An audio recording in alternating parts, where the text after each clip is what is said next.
Веднаш ќе кажам дека размислувам на начинот на отворените листи, не размислувам на начинот на затворени листи.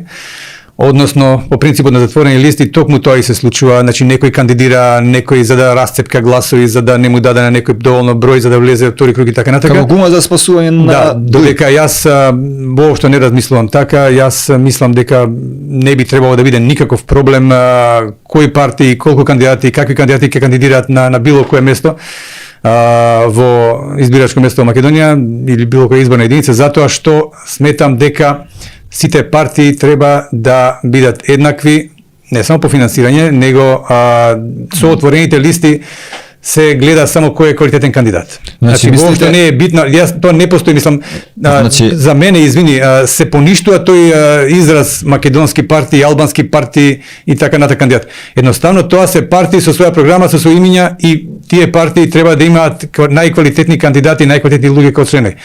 Дали се тоа македонци, албанци, роми, која националност, тоа воопшто мене не ме интересира, затоа што не сум за тоа да се да не се кандидираат македонски кандидати за да не му наштетат на македонскиот кандидат да ги рацепкат гласови. Не, мислите дека не е така? Па не, сега е така, ама не треба да биде така, јас не сакам така да ги гледам работите. Ја не сакам така